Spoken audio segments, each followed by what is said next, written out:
Hello everyone, welcome to my YouTube channel coaching mark.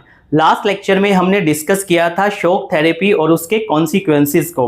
आज के इस लेक्चर में हम देखने वाले हैं कि इंडिया के रिलेशनशिप्स पोस्ट कम्युनिस्ट कंट्रीज के साथ कैसे है और स्पेशली रशिया के साथ कैसे है। चलिए स्टार्ट करते हैं आज का लेक्चर।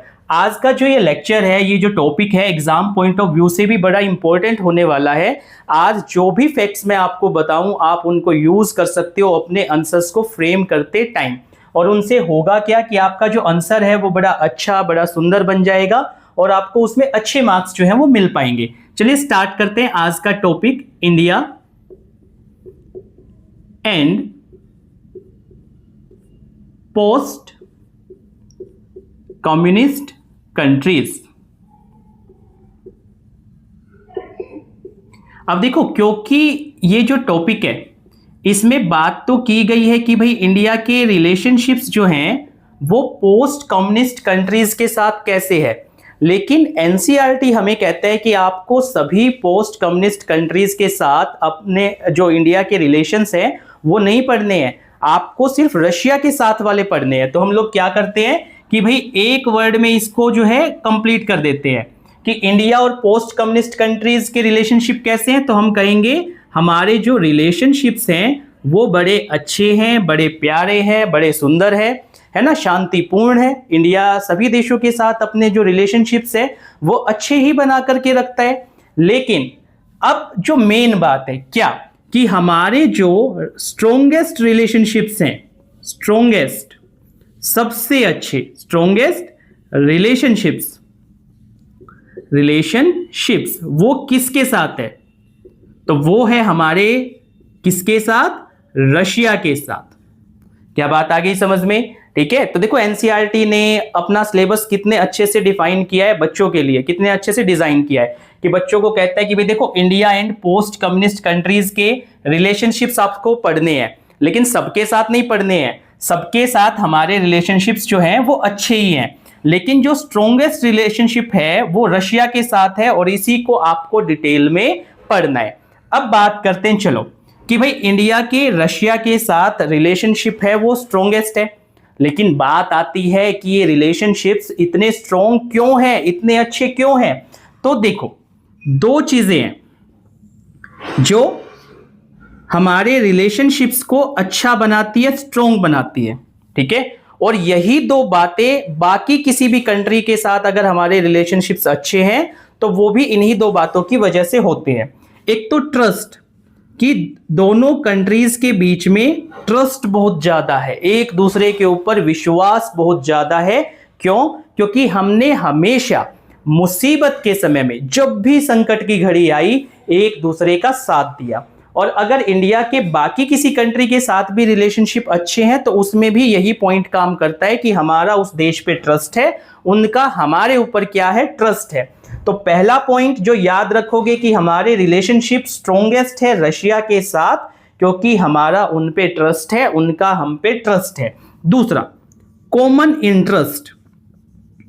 कॉमन इंटरेस्ट का मतलब हो गया कि हमारा और उनका जो हित है वो समान है। जो बातें हमारे लिए अच्छी है वही बातें उनके लिए भी क्या है? अच्छी है। तो ये दो बातें हैं जो किसी भी कंट्री के किसी दूसरी कंट्री के साथ रिलेशनशिप अच्छे बनाती है, और इन्हीं दो बातों की वजह से हमारे रिलेशनशिप जो है वो रशिया के साथ और रशिया के रिलेशनशिप हमारे साथ भी कैसे हैं? धूमधाम से बड़े अच्छे हैं। अब जब कॉमन इंटरेस्ट की बात हम लोग करते हैं, ट्रस्ट का तो मैंने बताया कि जब भी संकट की स्थिति आई दोनों ने एक दूसरे का साथ दिया। कॉमन इंटरेस्ट की बात करते हैं तो इसके अंदर हम एक थोड़ा सा जो है वाइडर व्यू ले लेते हैं कि भाई हम बात कर लेते हैं कि हमारा जो विजन है दोनों कंट्रीज का वो सेम है। दोनों ही कंट्रीज का जो विजन है वो सेम है कि दोनों ही कंट्रीज जो हैं क्या चाहती है कि दुनिया कैसी हो, उस चीज पर दोनों कंट्रीज की राय जो है वो सेम है, ठीक है। अब क्या क्या चीजें हैं हमारे विजन में कि हम कैसा भविष्य देखते हैं? तो पहली चीज, दोनों ही कंट्रीज चाहती है, क्या चाहती है? कि दुनिया जो है वो मल्टीपोलर बन जाए, मल्टीपोलर वर्ल्ड। ये पहली चीज है जो दोनों ही कंट्रीज के विजन में शामिल है कि दुनिया में शक्ति का केंद्र कोई एक या दो ना हो, है ना, कि जैसे कोल्ड वॉर के टाइम पे, सेकेंड वर्ल्ड वॉर के बाद दो सुपर पावर्स बन गई थी और उसके बाद जब यूएसएसआर का डिसोल्यूशन हो गया तो एक सिंगल सुपर पावर बन गई अमेरिका। तो दोनों कंट्रीज चाहती है कि दुनिया मल्टीपोलर हो, दुनिया के अंदर शक्ति के अलग अलग केंद्र हो, शक्ति जो है वो दुनिया भर में बिखरी हुई हो, केवल पूरी दुनिया के ऊपर एक या दो सुपर पावर्स का डोमिनेशन ना हो। तो पहला पॉइंट आ गया हमारे विजन में, ये चीज है जो हमारे कॉमन इंटरेस्ट में शामिल है, हमारे विजन में शामिल है कि वर्ल्ड कैसा हो, मल्टीपोलर वर्ल्ड हो। अब बात करते हैं दूसरे पॉइंट की। दूसरा जो पॉइंट है वो ये है कि दोनों ही देश चाहते हैं किसको, कलेक्टिव सिक्योरिटी को। इट मींस क्या, कलेक्टिव सिक्योरिटी का यहां पे जो मतलब आप लोग देख रहे हो वो यही है कि मान लो किसी एक देश पे अटैक हो गया तो उस अटैक को बाकी कंट्रीज भी अपने ऊपर अटैक समझे और उसका विरोध करे, है ना, कि किसी एक देश पे मान लो दुनिया के अंदर अटैक किया है किसी दूसरे देश ने, किसी शक्तिशाली देश ने, तो पूरी दुनिया को यह मानना चाहिए कि यह अटैक केवल उस एक देश पे नहीं है, ये हम सब पे अटैक है और हम सबको इसका क्या करना है, विरोध करना है। ठीक है, और इसमें सिर्फ एक बात को याद रखना है, क्या, कि जब मान लो किसी एक देश पे अटैक हुआ है तो वो अटैक जो है बिना किसी कारण के या किसी गैर तरीके से हुआ हो। ठीक है, ये नहीं कि वो अटैक सही हो तब भी हम उसका विरोध करें, ऐसा नहीं। अगर वो अटैक हुआ है और वो जो है गैर कानूनी तरीके से हुआ है या वो अटैक गलत है तो बाकी सब कंट्रीज को उसका विरोध करना चाहिए। तो पहला हो गया मल्टीपोलर वर्ल्ड चाहते हैं, दूसरा हम चाहते हैं कलेक्टिव सिक्योरिटी। तीसरा, थर्ड हमारे विजन में क्या आता है कि हम दोनों ही देश, इंडिया भी और रशिया भी, चाहता है क्या, कि जो इंटरनेशनल कॉन्फ्लिक्ट्स हैं, इंटरनेशनल कॉन्फ्लिक्ट्स, जितने भी अंतर्राष्ट्रीय विवाद है उन सब विवादों का समाधान किस तरीके से किया जाए, बातचीत के द्वारा, शांतिपूर्ण तरीके से। ठीक है, तो इन सब का जो समाधान है वो नेगोशिएटेड होना चाहिए, इनका जो सेटलमेंट है वो नेगोशिएटेड होना चाहिए। ठीक है, क्या बात आ गई सबको समझ में, कि बातचीत और शांतिपूर्ण तरीके से अंतर्राष्ट्रीय विवादों का समाधान किया जाए, ये बात हमारे विजन में शामिल है। अब उसके बाद बात करते हैं फोर्थ पॉइंट। फोर्थ पॉइंट क्या है कि दोनों ही देश चाहते हैं कि क्षेत्रीयताओं को बढ़ावा मिले। क्या होता है समझिएगा, मैंने कहा दोनों ही कंट्रीज ग्रेटर रीजनलिज्म चाहते हैं। मतलब क्या, कि जैसे जो क्षेत्रीय संगठन है, ठीक है, जैसे एग्जाम्पल के तौर पर ब्रिक्स हो गया, जैसे एग्जाम्पल के तौर पर शंघाई कॉरपोरेशन ऑर्गेनाइजेशन हो गया, तो दोनों देश चाहते हैं कि ऐसे जो ऑर्गेनाइजेशंस हैं इनको बढ़ावा दिया जाए। ठीक है, दुनिया के अंदर इनका जो इंपॉर्टेंस है वो बढ़े, इस चीज में दोनों ही देशों की राय जो है वो एक जैसी है। और उसके बाद नेक्स्ट आता है फिफ्थ वन। फिफ्थ में क्या है कि दोनों ही देश चाहते हैं कि जो यूएन है, यूनाइटेड नेशन है, यूनाइटेड नेशन बोले तो दुनिया की जो सबसे बड़ी पंचायत है, ठीक है, उसको और ज्यादा एम्पावर किया जाए, उसको और ज्यादा सशक्त बनाया जाए, उसको डेमोक्रेटाइज्ड किया जाए और ज्यादा लोकतांत्रिक बनाया जाए। स्पेशली सिक्योरिटी काउंसिल को केवल 5 ही परमानेंट मेंबर्स है तो उनकी संख्या बढ़ाई जाए, है ना। तो ये सारी चीजें जो है हमारे विजन में शामिल है दोनों देशों के। तो हमारा जो इंटरेस्ट है वो कॉमन है। ठीक है, बात आ गई समझ में, कि हमारे जो हित है, जो बातें हम दोनों के लिए लाभदायक है वो एक जैसी है। तो ये सारी बातें दोनों कंट्रीज के लिए एक समान लाभदायक है। तो हमारे इंटरेस्ट कॉमन हो गए, हमारा विजन जो है वो क्या हो गया, दुनिया को लेकर के सेम हो गया। और ट्रस्ट का मैंने आपको बता ही दिया कि जब भी संकट की घड़ी आई हमने क्या किया है, एक दूसरे का साथ दिया है। वो हम आगे और भी पढ़ेंगे इस चीज के बारे में। वैसे तो क्या ये बातें आपको क्लियर है कि दोनों देशों के रिलेशनशिप्स जो हैं वो स्ट्रॉन्गेस्ट है, अच्छे हैं, बहुत मजबूत हैं। उसका कारण क्या है, एक तो कि दोनों देशों के बीच में आपसी ट्रस्ट है, विश्वास है, और दूसरा क्या, हमारे जो इंटरेस्ट है, हमारा जो विजन है दुनिया को लेकर के वो सेम है। और विजन में जो पॉइंट शामिल किए कि हम दोनों चाहते हैं मल्टीपोलर वर्ल्ड हो, कलेक्टिव सिक्योरिटी, इंटरनेशनल कॉन्फ्लिक्ट्स का समाधान नेगोशिएटेड हो, रीजनलिज्म को बढ़ावा दिया जाए और यूएन को और ज्यादा क्या किया जाए, अगर मैं बात करूं तो यूएन को और ज्यादा एम्पावर्ड किया जाए, एम्पावर्ड किया जाए, ठीक है, डेमोक्रेटाइज्ड किया जाए, स्ट्रेंथन किया जाए। तो ये सारी चीजें जो है हमारे विजन में शामिल है। और इन्हीं वजहों से इंडिया और रशिया के बीच में क्या हुआ, एक एग्रीमेंट हुआ, किस नाम से जानते हैं, तो आप जानते हो इसको इंडो रशियन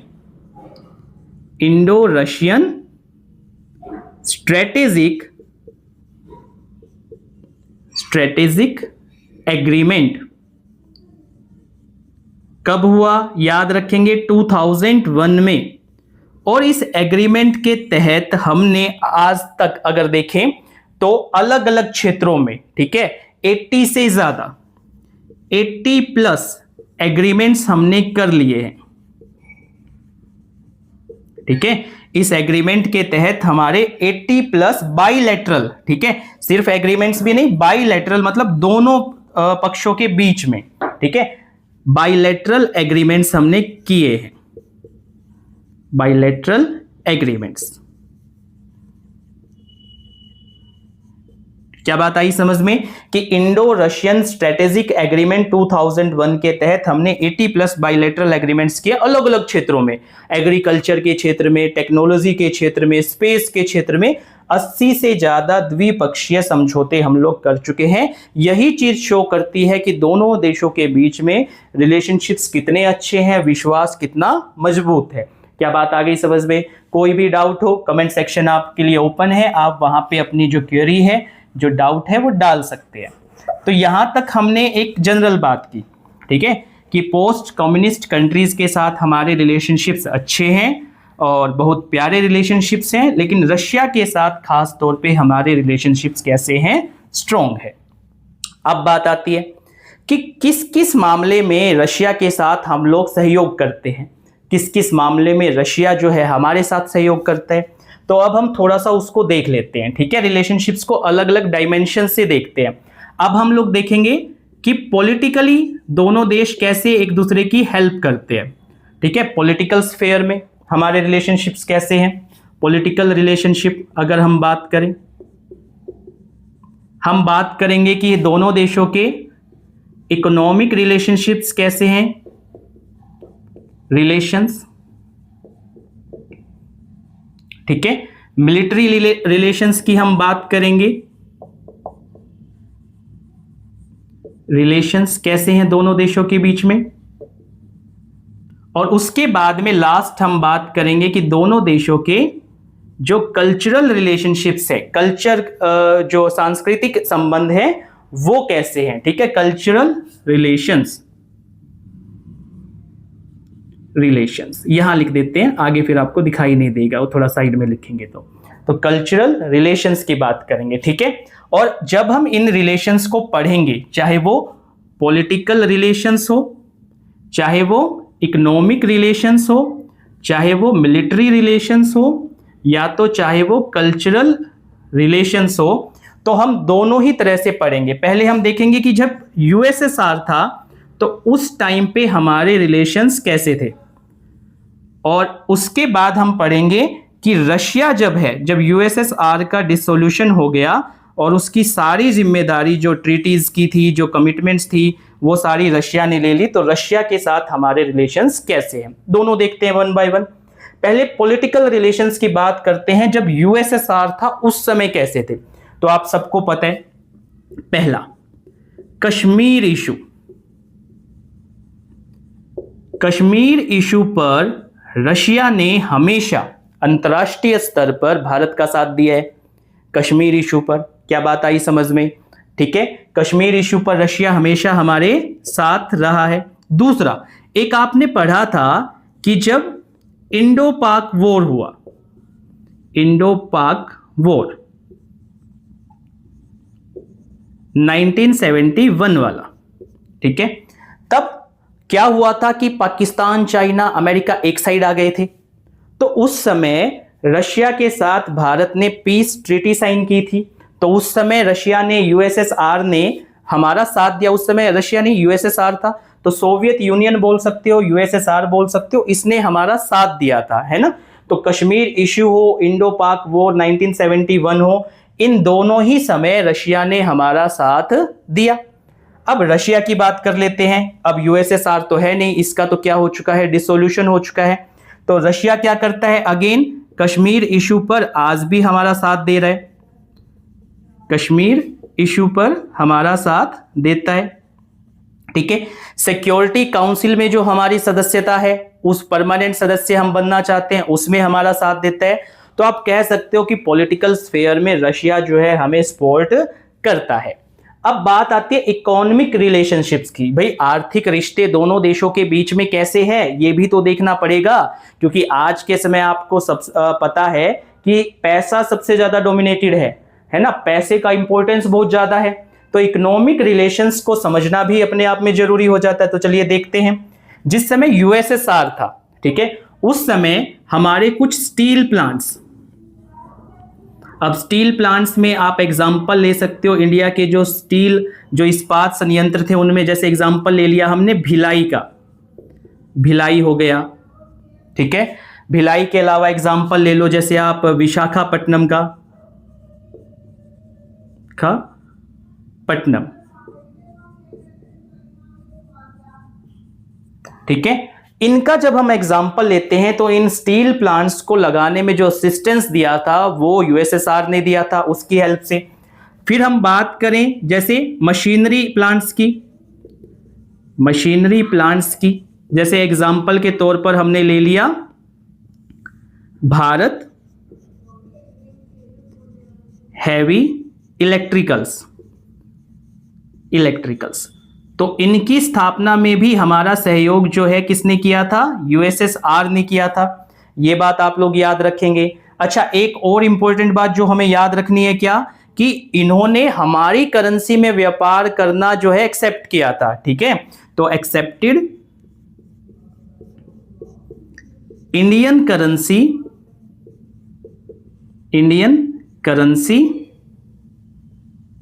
फॉर ट्रेड।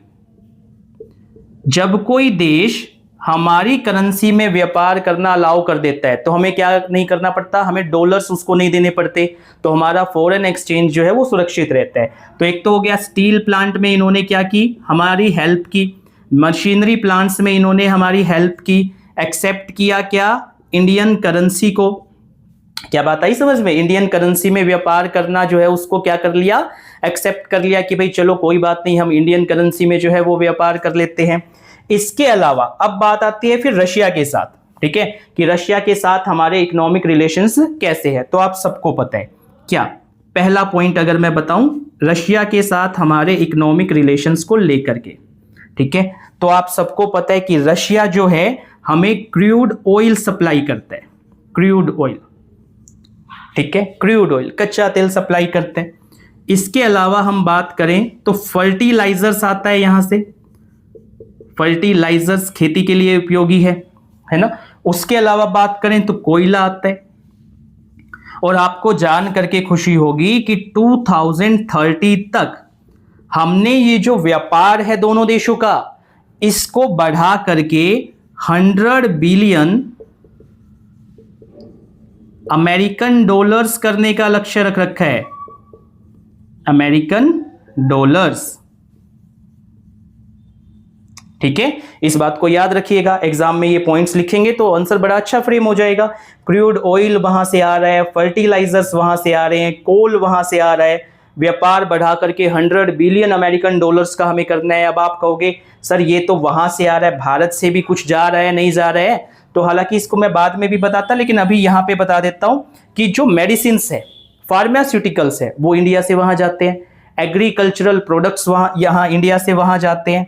क्या बात आई समझ में। तो ये चीजें तो रशिया से हम लोग ले रहे हैं। अब इंडिया से क्या क्या वहां जाता है, तो हम लिख सकते हैं पहला फार्मास्यूटिकल्स, फार्मास्यूटिकल्स, ठीक है, तो मेडिसिन वगैरह जो है वहां जाती है, कपड़ा वहां जाता है, ठीक है, टाइल्स जाती है इंडिया की, सिरेमिक्स एंड टाइल्स, टेक्सटाइल कपड़ा वहां जाता है। तो ये सारी चीजें एक बार के लिए आप याद रखेंगे।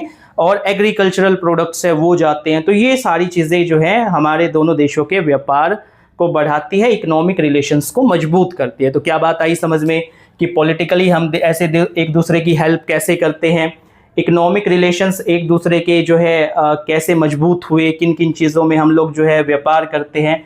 मिलिट्री रिलेशंस की बात कर लेते हैं।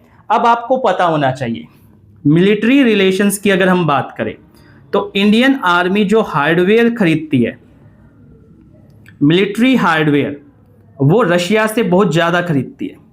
ठीक है, मिलिट्री हार्डवेयर रशिया से हम बहुत ज़्यादा खरीदते हैं। जैसे एग्जाम्पल के लिए बात करें, ठीक है, एग्जाम्पल के लिए हम बैटल टैंक्स का एग्जाम्पल ले लेते हैं। ठीक है, main battle tanks, main battle tanks, जैसे एग्जाम्पल लिया हमने टैंक्स में, मतलब युद्ध में जिन टैंकों का यूज होता है वो चीजें।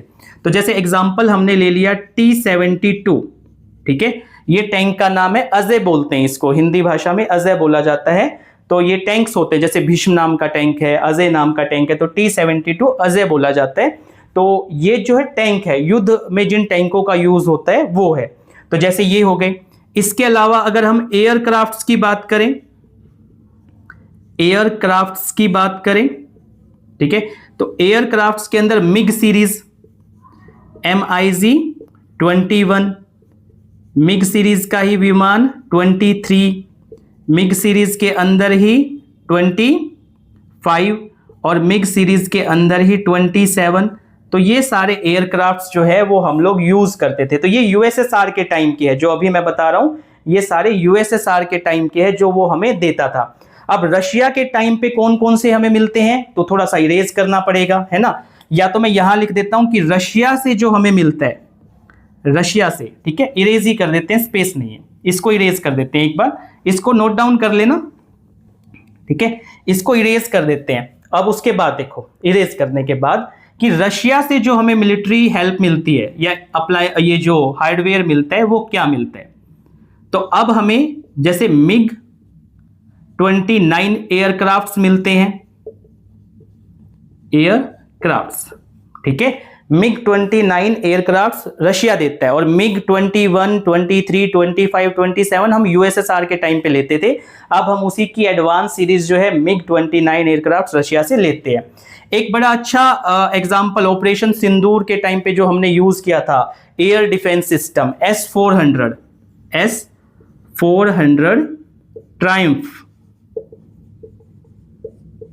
ठीक है, ट्रायम्फ। तो ये जो है हम लोग यूज करते हैं। अभी ऑपरेशन सिंदूर के टाइम पे जो है हमने यूज किया था पाकिस्तान के खिलाफ। S-400 नाम भी याद रखोगे, ठीक है। तो ये S-400 क्या है, एयर डिफेंस सिस्टम है, एयर डिफेंस सिस्टम, इसका जो है हम लोग यूज करते हैं। ठीक है, तो ये दूसरा एग्जांपल हो गया। सुखोई विमानों का एग्जांपल ले सकते हो आप लोग, सुखोई 30 MKI, यहां पे आई का मतलब इंडिया ही है, ठीक है, आई का मतलब इंडिया है। तो सुखोई विमान हो, एयर डिफेंस सिस्टम में S-400 हो, और मिग सीरीज के विमान हो, ये सारी चीजें रशिया हमें देता है। ठीक है, तो इन चीजों को याद रखना। और जो टैंक्स का मैंने एग्जांपल दिया था कि T-72 हम यूएसएसआर के टाइम पे लेते थे, आज के टाइम पे जो है हम T-90S लेते हैं रशिया से। ठीक है, ये हमने रशिया से परचेज किया था, ये भी मेन बैटल टैंक है और भीष्म के नाम से जाना जाता है। तो ये सारी चीजें जो है इस तरीके से हमारे जो मिलिट्री रिलेशंस है उनको बिल्डअप करती है, अच्छा बनाती है। अब यहाँ पे थोड़ा सा जो है होच पोच हो गया, ज्यादा चीजें लिख दी हैं।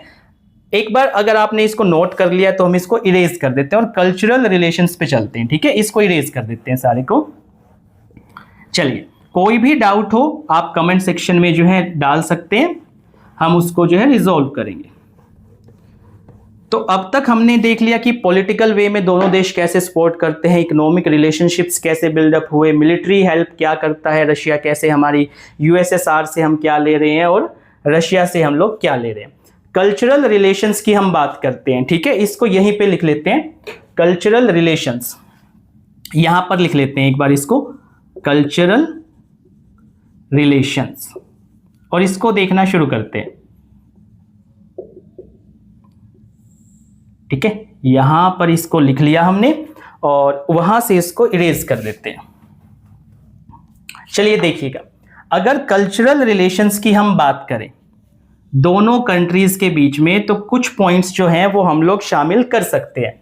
इसको भी इरेज कर देते हैं, नहीं तो कंफ्यूजन हो जाएगी कि हम किस बारे में बात कर रहे हैं। अब इस सारे को इरेज कर देते हैं और फोकस करते हैं सिर्फ और सिर्फ कल्चरल रिलेशंस के ऊपर। तो कल्चरल रिलेशंस की अगर हम बात करें तो आप लोग देखिएगा, पहला एग्जांपल मैं ले लेता हूं हिंदी मूवीज का।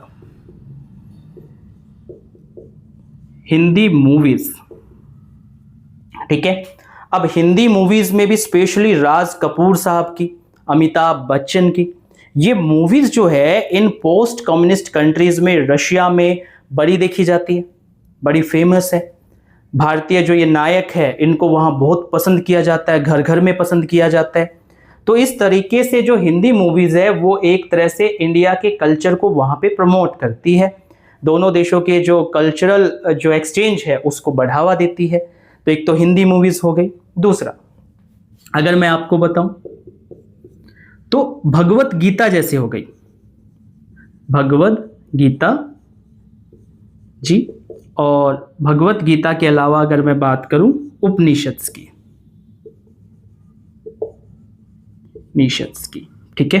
तो इनका रशियन लैंग्वेज में ट्रांसलेशन अवेलेबल है, रशियन लैंग्वेज में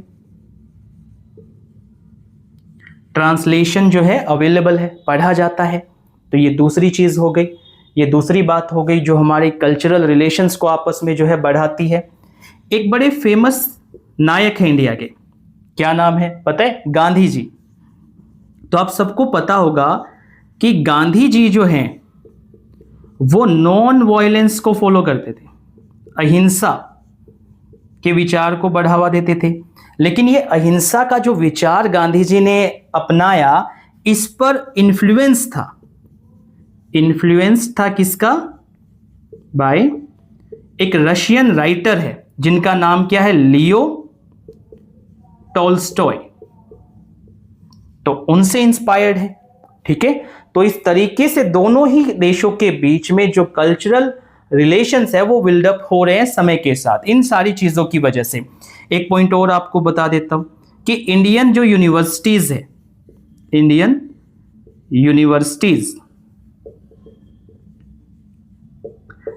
यूनिवर्सिटीज के अंदर रशियन लैंग्वेज के कोर्सेज अवेलेबल है ना। रशियन लैंग्वेज इंडियन यूनिवर्सिटीज में जो है पढ़ाई जाती है। तो ये सारी चीजें जो हैं, चाहे यूएसएसआर के टाइम पे हो, रशिया के टाइम पे हो, जो है दोनों देशों के जो कल्चरल रिलेशंस है, सांस्कृतिक संबंध है, उनको क्या करता है? बढ़ाने का काम करता है। क्या बात आ गई समझ में?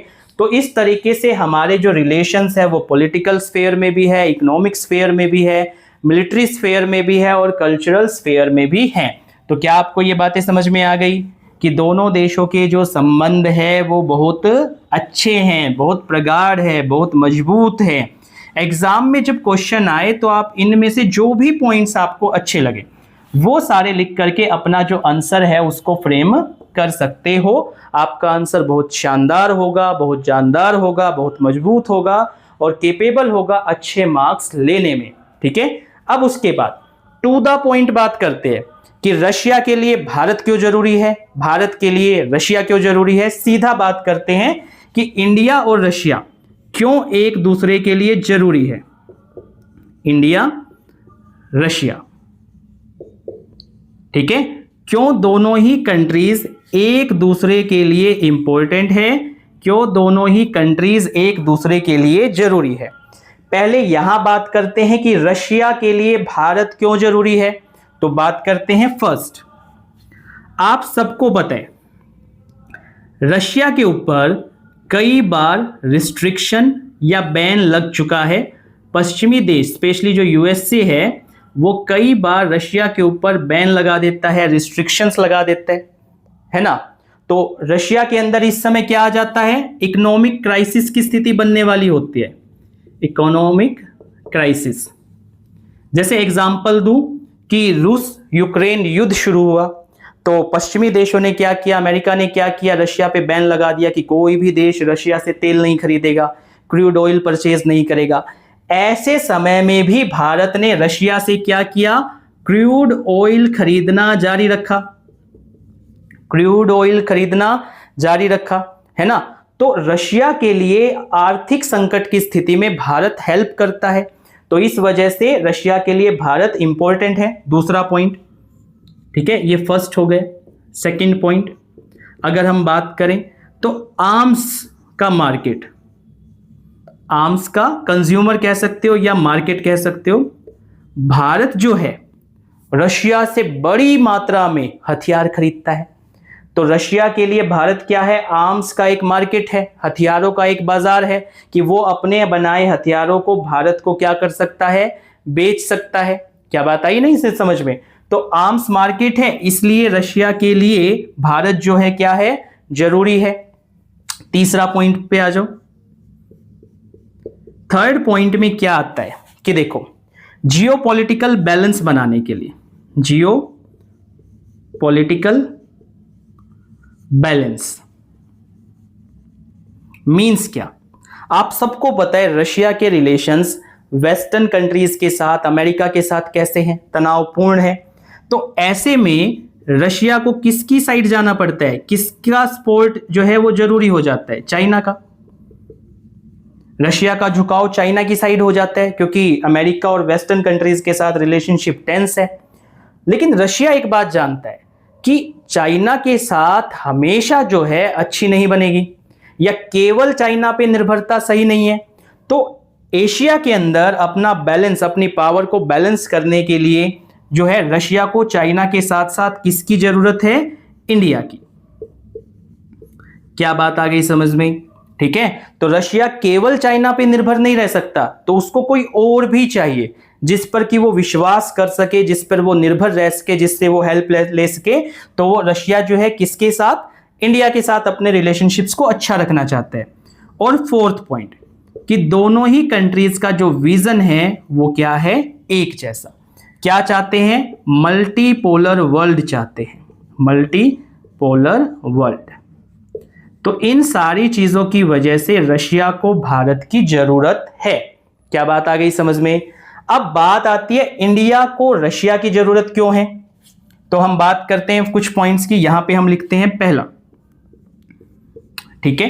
पहला पॉइंट क्या है, पहला पॉइंट बड़ा सिंपल सा है, भारत को चाहिए मिलिट्री हार्डवेयर, हथियार चाहिए, मिलिट्री हार्डवेयर मतलब हथियार चाहिए, हार्डवेयर। हथियार हम किससे खरीदते हैं, रशिया से खरीदते हैं, पहली चीज। दूसरी चीज, रशिया हमें सस्ते में तेल देता है, तो crude oil, crude oil means energy supply. जिस समय दुनिया में हाहाकार की स्थिति होती है, तेल के लिए महामारी वो होती है, तो उस समय पे भी भारत रशिया पे विश्वास कर सकता है कि वो हमारी ऑयल सप्लाई को सुचारू रूप से जारी रखेगा। तो हथियारों के लिए डिपेंडेंट है हम उन पे, क्रूड ऑयल के लिए हम डिपेंडेंट है उनके ऊपर। थर्ड, कश्मीर इशू पे वो हमारा हेल्प करते हैं, कश्मीर इशू पे, तो ये भी अच्छी बात है कि हमें उनका सपोर्ट चाहिए जब भी कश्मीर का मामला उठता है। प्लस टेररिज्म के मामले में वो हमसे इन्फो शेयर करते हैं, टेररिज्म, अंतर्राष्ट्रीय आतंकवाद, इंटरनेशनल टेररिज्म, तो जो भी इन्फो उनके पास होती है वो हमारे से शेयर करते हैं। तो आतंकवाद से निपटने में हम उनकी सहायता ले लेते हैं, तो इसलिए रशिया जो है वो हमारे लिए जरूरी है।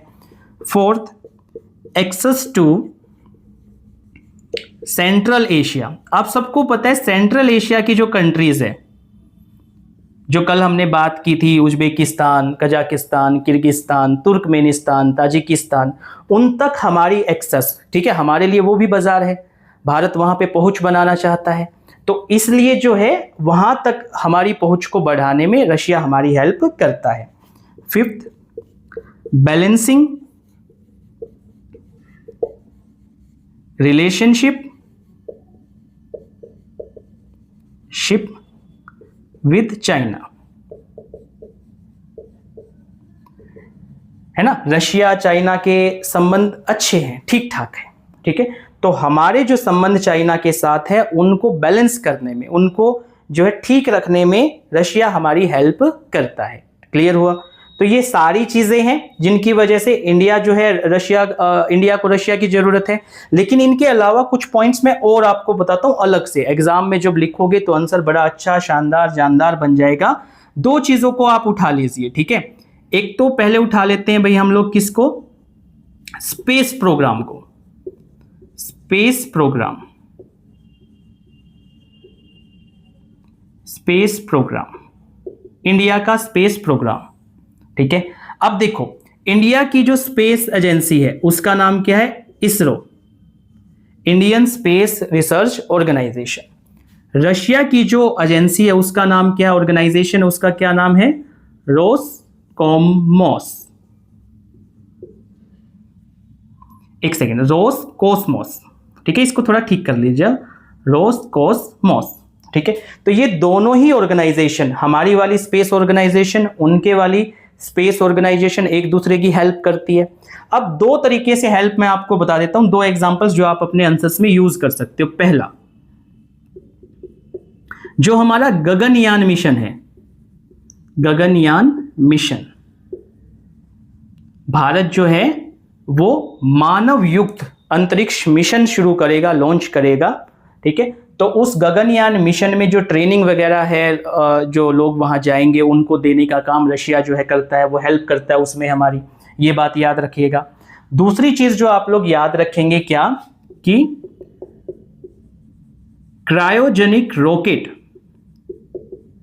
ठीक है, जो उपग्रह वगैरह को ले जाने में यूज किए जाते हैं, भारी वजन के जो उपग्रह होते हैं उनको ले जाने में जो हेल्प करते हैं, तो वो वाले रॉकेट्स जो है रशिया हमें प्रोवाइड करता है, ठीक है। क्रायोजेनिक का मतलब है कि जिनका जो फ्यूल है, ईंधन है, वो काफी कम टेम्परेचर पे स्टोर किया जाता है, ठीक है। क्रायोजेनिक का मतलब होता है अति शीतल, बहुत ठंडा। तो इनके अंदर जो ईंधन है, जो फ्यूल है, वो बहुत कम टेम्परेचर पे स्टोर हो जाता है, तो इसी वजह से इसका नाम है क्रायोजेनिक रॉकेट। तो गगनयान मिशन हो, क्रायोजेनिक रॉकेट हो, इनमें हमारी हेल्प करता है हमारे स्पेस प्रोग्राम में। एक भाई न्यूक्लियर प्रोग्राम, इंडिया का जो न्यूक्लियर प्रोग्राम है, आप सबको पता है 74 में, ठीक है, 1974 में हमने न्यूक्लियर एक्सपेरिमेंट किया, 1998 में किया, तो पश्चिमी देशों ने, अमेरिका ने हमारे ऊपर प्रतिबंध लगाए, रिस्ट्रिक्शंस लगाए। उस समय हमें फ्यूल किसने दिया, न्यूक्लियर फ्यूल किसने दिया, तो रशिया ने दिया। तो न्यूक्लियर प्रोग्राम में हेल्प कर रहा है, स्पेस प्रोग्राम में हेल्प कर रहा है। और एक और अच्छी बात आपको बताता हूं कि अभी जैसे मेक इन इंडिया का जो मिशन चल रहा है, कि है ना मेक इन इंडिया वाला, तो रशिया ने क्या किया है, लाइसेंस वगैरह के थ्रू हमने उनसे लाइसेंस लिया। तो जैसे सुखोई विमान का एग्जाम्पल ले लो, सुखोई वाला, सुखोई विमानों का, तो हिंदुस्तान एरोनॉटिकल लिमिटेड जो है वो क्या करती है, उनके से मिले लाइसेंस के थ्रू यहीं पर जो है सुखोई का उत्पादन कर रही है। तो ये सारी चीजें हैं जहां पे दोनों देशों के बीच में सहयोग है, कोऑपरेशन है। और आपको एक पॉइंट और बता देता हूं, एग्जाम में हेल्प करेगा, कि इंडिया और रशिया कुछ ऑर्गेनाइजेशंस है, जैसे ब्रिक्स,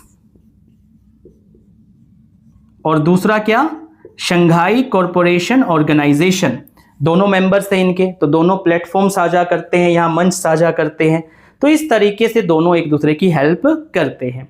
तो यहां तक आज आपने देखा कि इंडिया के और रशिया के साथ रिलेशंस जो हैं वो धूमधाम से बड़े अच्छे हैं, बड़े मजबूत हैं। संकट की स्थिति में दोनों देश एक दूसरे का साथ देते हैं। एग्जाम में क्वेश्चन आए इंडिया रशिया रिलेशंस पे, तो आप इजीली इसको कर सकते हो, है ना। तो यहां तक आज अब हमारा ये लेसन जो है वो बड़े अच्छे से धूमधाम से खत्म हो गया है। कोई भी डाउट है, कमेंट सेक्शन ओपन है, आप अपना डाउट जो है वो लिख सकते हैं। तो इस तरीके से ये लेसन हमारा खत्म हुआ। लेक्चर्स आपको जो है अच्छे लगते हैं तो आप मेरे चैनल को लाइक कर सकते हो, सब्सक्राइब कर सकते हो, ठीक है। आज के लिए इतना ही, थैंक यू।